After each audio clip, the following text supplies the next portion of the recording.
I figure we have that tank on the top down. They bring about 20 minutes up there. Well, we can't do it. Right. I had to be on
Well, these would be hooked up to the big flywheel.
Al Severson. Al studied this Big Four, and he's working on 3 tractors in his shop, and he's helping other people via the internet. I think he's got 8 other people he's helping with Big Four projects. He's sharing machine specifications and things like that they can get their tractors running wherever they're located in the world. We've got a 1912 Mogul 45. The Mogul 45, a big 2-cylinder engine, 1-cylinder facing forward, 1 back, and the big flywheel in the middle set it had real smooth operating with that type of setup. A little bit later, the Mogul 45 was called the Mogul 3060, but that tractor is from 1912, so it's 104 years old this year. Glenn Westfall brings a Century tractor, 1916 Rumely 1530. This is a single-cylinder Rumely, one of the earlier ones.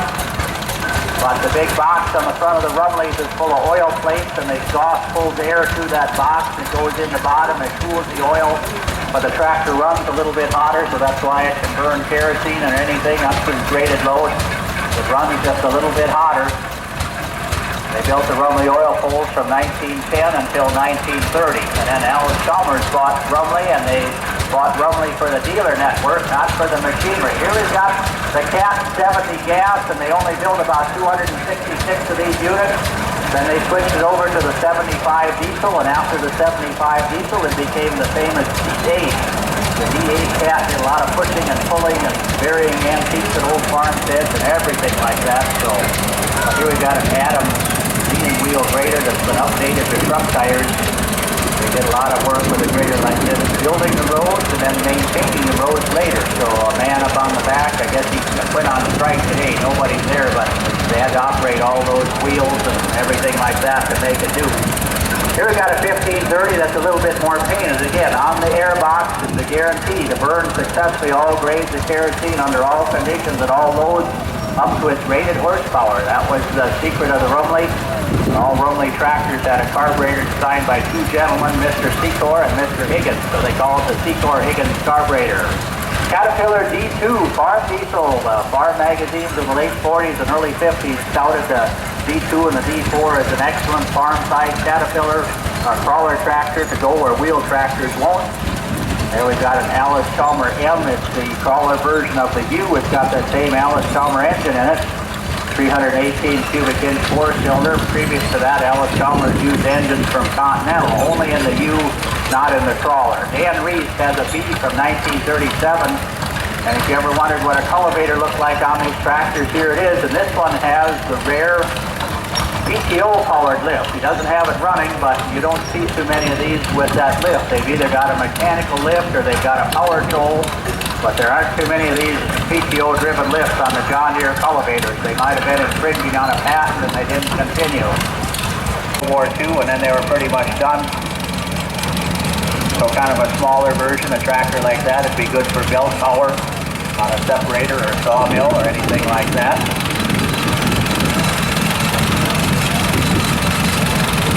Again, most of these prairie tractors, whether they're big or not so big, part of the long-house collection. So they've got them parked over here on the hill next to the road. Go take a look at them closer when the parade's over.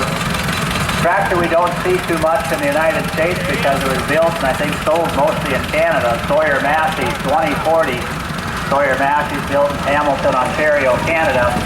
I think the Sawyer-Massey engine is unique. It's got a couple of different flywheels, so I don't know if the engine sits in there backwards or frontwards or whatever, but the belt pulley drives off the front of the engine and the belt pulley can be reversed.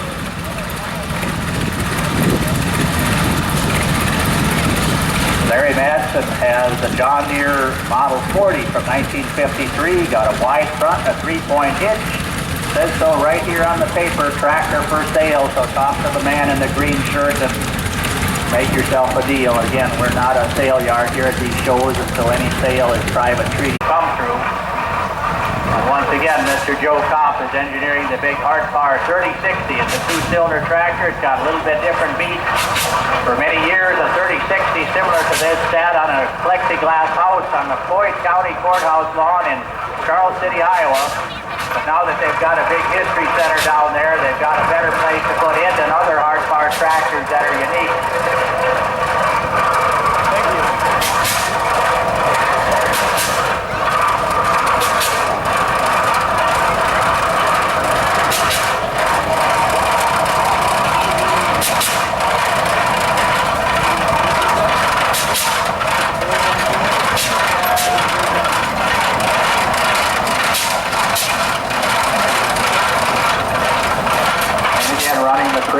direction. These tractors have to chug up the hill. They have to open the governor up.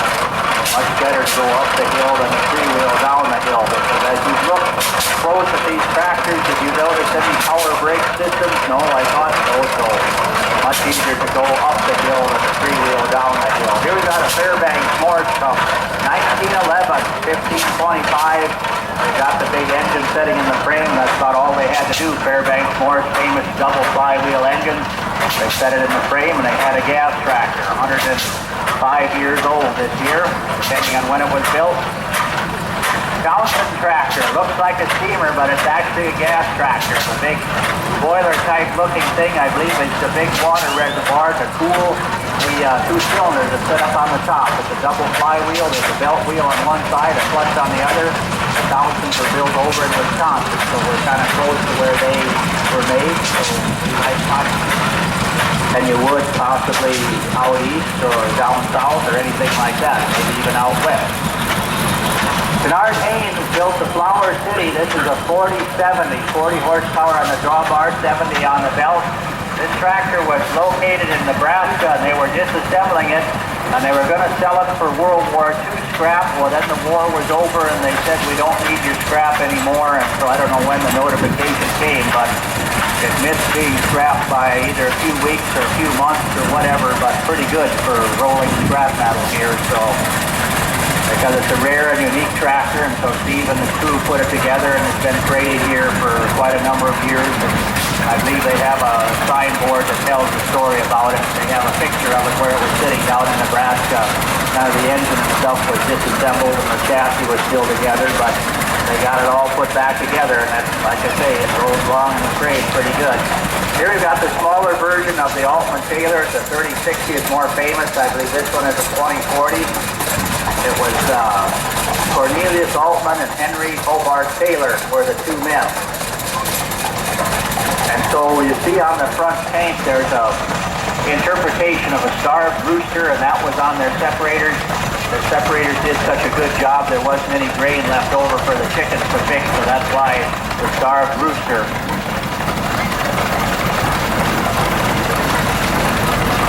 Tim Fern and family, that's their John Deere A from 1937. When you can see the front steering bolster posts and things like that, that's called an unstyled tractor. The terms unstyled are only official for John Deere and Alice Chalmers, because they built the same tractor in two different styles, so unstyled